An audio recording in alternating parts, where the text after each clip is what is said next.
On October 17, 1997, Sheriff Thomas Wilkins received an anonymous tip that would forever alter the quiet Oregon interior city of Oakage. The complaint, made by a neighbor who chose not to identify himself, alleged unusual sounds coming from an isolated property belonging to the Blackwood family, established in that mountainous region since the mid-19th century. "There's something wrong inside that barn. I've never seen anyone enter or leave, but some nights I hear shouting. It's not animals," stated the recording of the call preserved in the Lane County Police Archives. What authorities discovered on the Blackwood farm, located roughly 40 kilometers from downtown Oakage, went far beyond any expectation. Concealed behind dense vegetation and enclosed by a barbed wire fence nearly 3 m in height, stood a faded red barn, seemingly ordinary from a distance, yet sealed at its sole entrance with numerous locks, chains, and padlocks. When officers forced the door open, the odor struck them first, a blend of urine, feces, and something indescribable that one policeman would later describe as the smell of the very absence of humanity. Inside, dimly lit by cracks in the roof, they found 7 women, aged 12 to 42, living in conditions that the police report classified as incompatible with any standard of human dignity. Dr. Michael Stevenson, a coroner present during the operation, told the Portland Herald, "In 27 years of medicine, I've never witnessed anything like this. Those women exhibited physical traits that immediately suggested severe inbreeding and prolonged facial malformations, extra digits, obvious visual impairments. But the eyes were what disturbed most. Every one of them had precisely the same vacant stare." Subsequent investigations would reveal that the barn housed not only victims but a generational experiment in family endogamy spanning at least 5 generations. Genetic records later analyzed at the University of Oregon would confirm these were arguably the most consanguineous women ever documented in modern United States history. The property officially belonged to Jeremiah Blackwood, then 68, patriarch of a family that had progressively withdrawn from the community over decades. What began as simple social isolation would eventually become one of the most disturbing chronicles of abuse, seclusion, and deliberate genetic manipulation ever recorded. The initial probe revealed 4 of the 7 women were Jeremiah's biological daughters, while the remaining 3 resulted from unions between his own children and daughters across the years. The consanguinity coefficient of some, as later calculated by geneticists at the University of Washington, approached values of 0.375, figures rarely observed outside extremely isolated populations. "This wasn't a case of ignorance or accident," explained Dr. Eliza Montgomery, forensic geneticist overseeing the case. "We uncovered detailed journals demonstrating clear, deliberate intention to cultivate what they termed a pure lineage. There were notes on particular physical attributes, attempts to select for traits such as eye color and skeletal structure through planned pairings among close relatives." The Blackwood affair not only stunned the small local community but also reignited debates on rural seclusion, community oversight, and the boundaries of family privacy in remote regions of the United States. The Blackwood family history traces back to the Great Depression, when Elijah Blackwood, Jeremiah's grandfather, acquired the 200-acre property in 1931 for a fraction of its worth. Original Lane County documents show Elijah, a former miner who lost everything in the economic collapse, paid merely $175 for the land. A sum considered extraordinarily low even in that era. The price, according to local historical archives, stemmed from the property's sinister reputation. In 1924, former owner John Wickman had murdered his entire family before taking his own life, and since then, no one expressed interest in the land. This incident, though seemingly disconnected from the Blackwood narrative, would establish a pattern of isolation and superstition that would shape the family's destiny. Elijah Blackwood arrived with his wife Martha and 5 children, 3 boys, 2 girls. According to the few school records preserved at Oakage Municipal Library, the children attended the local school for merely a year before being withdrawn for home instruction. An official dismissal document from 1933 contains a remark by the period's principal: "Family displays extreme behavior, not social.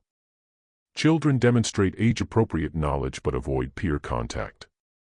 The family rarely ventured into town, making only 2 or 3 annual trips to purchase goods they couldn't produce themselves. A journal kept by the local general store owner between 1935 and 1940, now preserved at the Oakage Historical Museum, records, "The Blackwoods came today. As usual, the children and Mrs. B stayed in the car while the old man did the shopping. Nobody smiles in that family. Bought unusual quantities of kerosene and ammunition. Something feels off about them. During World War II, when recruitment agents visited the property in 1943, they encountered armed resistance. Police records from that time indicate Elijah threatened officers with a shotgun, declaring that no Blackwood would shed blood for a government that only remembered men when it needed them to die. For reasons not entirely clarified in the archived documents, authorities chose not to press further. It was in this climate of paranoia and seclusion that Harold Blackwood, Elijah's middle son and Jeremiah's father, came of age. Documents discovered on the property during the 1997 investigation reveal Harold wed his own second cousin, Rebecca, who resided in Idaho. The marriage was recorded in Boise in 1952, yet Rebecca was never seen by the Oakage community. Harold showed up one day with a wife, recalled Elena Wilson, then 93, a former local store employee, but we never really saw her, you know. She stayed in the car, always wearing a wide-brimmed hat and veil, even in summer.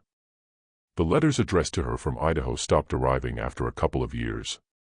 Medical records recovered from the property indicate Rebecca gave birth to 6 children between 1953 and 1962, all at home, without professional medical attendance. Of these, merely 3 survived beyond childhood: Jeremiah, born 1956, Mary, 1958, and Joseph, 1961. The other 3 infants died of congenital complications, according to notes Harold inscribed in a notebook that served as an improvised family medical log. A disturbing entry in this notebook dated 1962 suggests the moment when the ideology of genetic isolation began solidifying into more concrete form. Rebecca is too weak for more children. But we don't need outsiders. We possess our own pure blood, strong as steel when kept unmixed.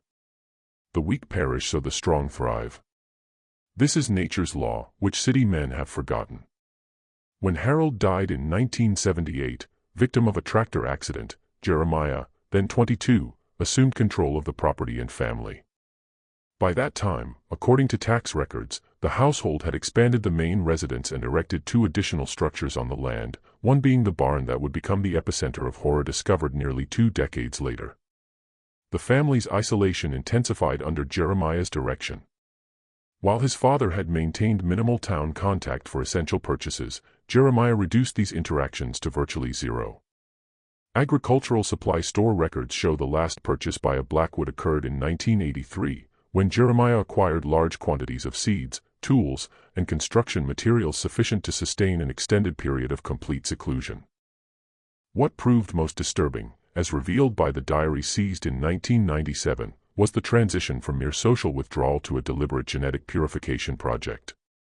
Jeremiah, who apparently developed a self-taught fascination with genetics through books found on the property, began systematically documenting family physical characteristics and planning unions among relatives. "The outside world pollutes the blood," he wrote in an entry from 1985. "Each generation that stays pure strengthens what we are. The weak will die, the strong will prosper. In 5 generations, we will have created something the world has never witnessed." The Red Barn, constructed in 1980 according to records found on the property, was designed from the outset not as an agricultural building but as a containment space. Detailed hand-drawn plans by Jeremiah depict a 2-story structure with internal partitions, a rudimentary water system, and, more disturbingly, an elaborate locking mechanism operable only from the exterior. The 7 women rescued in 1997 existed in conditions police reports characterized as medieval. The barn's ground floor held a central common area with a long wooden table, a few rustic benches, and a wood stove providing minimal warmth during Oregon's harsh winters.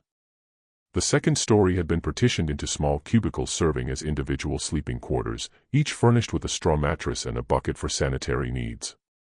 There was no electricity.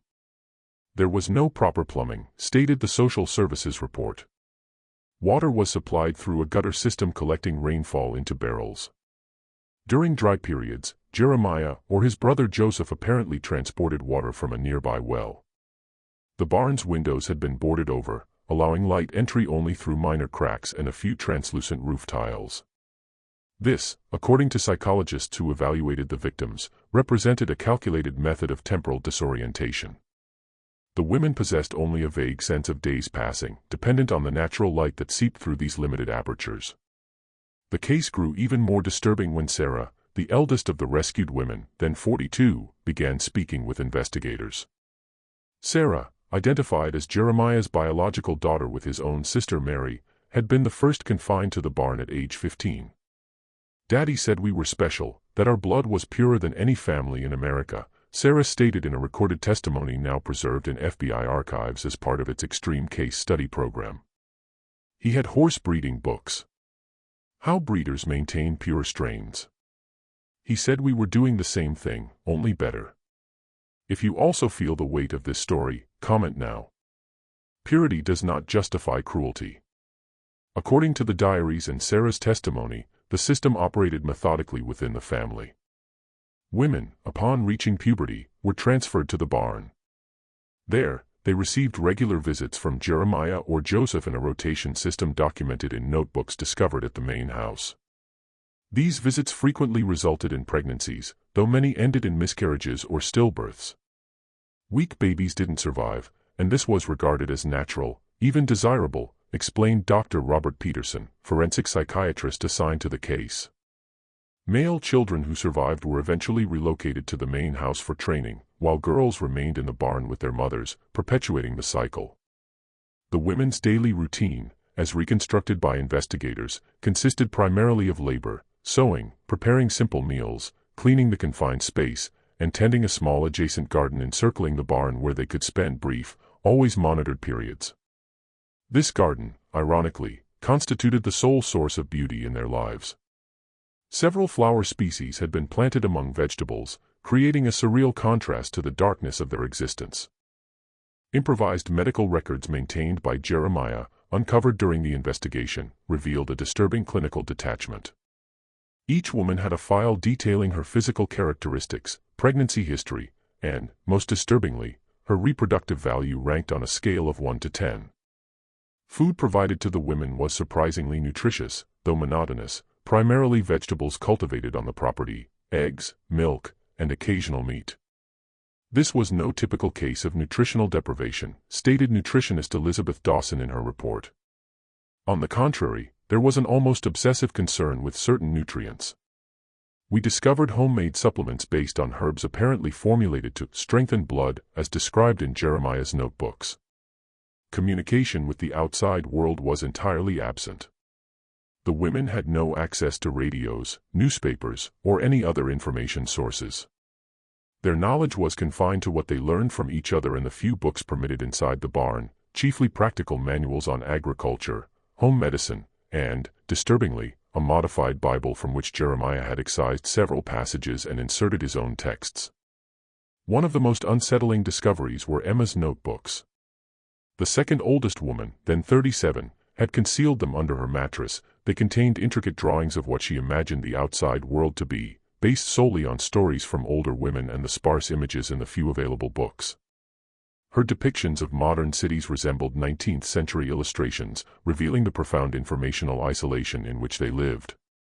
They developed their own communication system, explained Dr. Linda Morris, a linguist who analyzed interactions among the women post-rescue. It wasn't exactly a new language, but they employed ordinary words with specific meanings only they understood. For instance, they called the sun the vigilante, and had dozens of distinct terms to describe the barn's sounds during storms. When questioned about resistance or escape attempts, the women exhibited conditioned fear responses.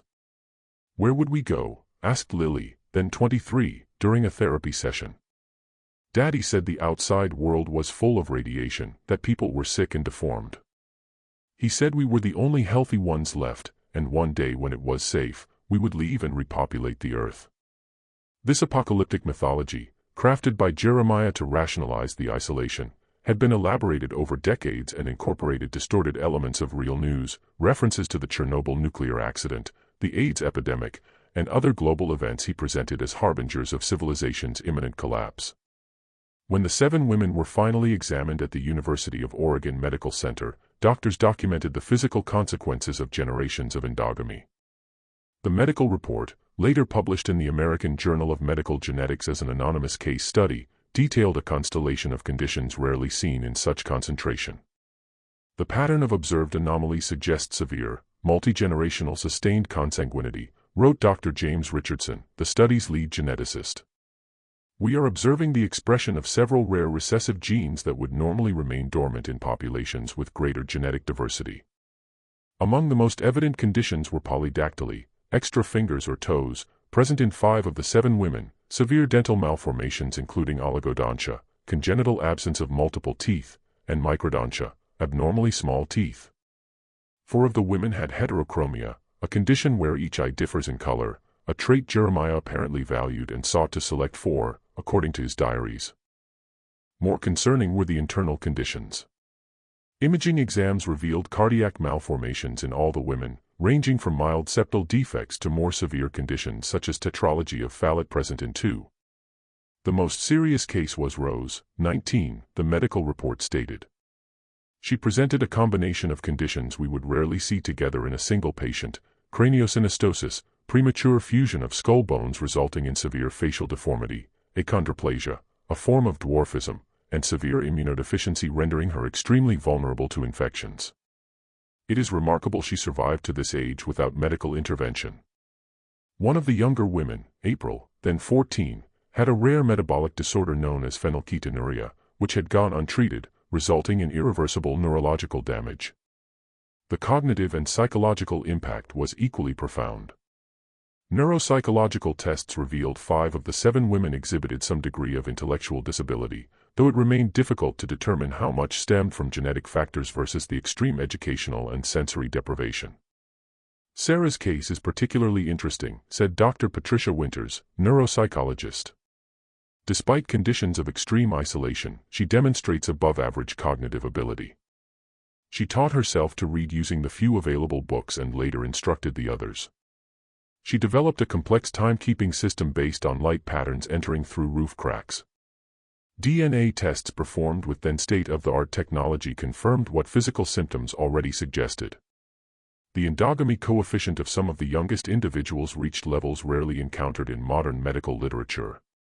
In simple terms, the DNA of these women contains long identical segments on both chromosomes, something that only occurs when the same genes are inherited from both parents, who in turn share very close common ancestors, explained Dr. Richardson in a 1999 Scientific American interview. In typical populations, we see small segments like this reflecting distant common ancestry. But in this case, up to 37% of the genome of some younger women consisted of these identical segments, numbers we would only find in extreme population isolation cases. Perhaps the most disturbing discovery was the documentation found in the main house. In a locked office, investigators discovered dozens of notebooks wherein Jeremiah had meticulously recorded his observations over decades.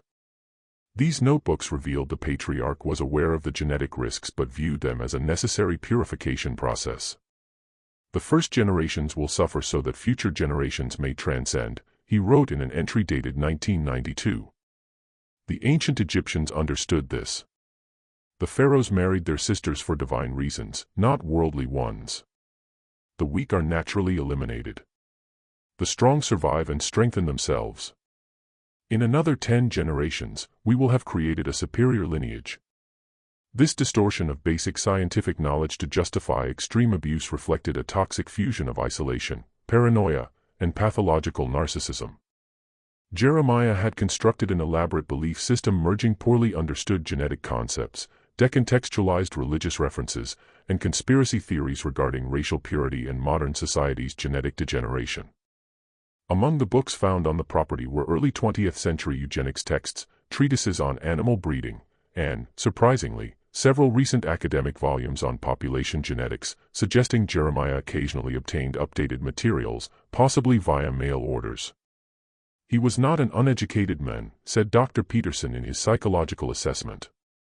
He demonstrated considerable intelligence, but severely distorted by isolation, possible untreated mental illness, and selective exposure to information reinforcing his pre-existing beliefs. It's a classic case of how knowledge, without adequate social context or ethical oversight, can be dangerously misapplied. The morning of October 21, 1997, marked the beginning of a new life for the 7 Blackwood Barn women.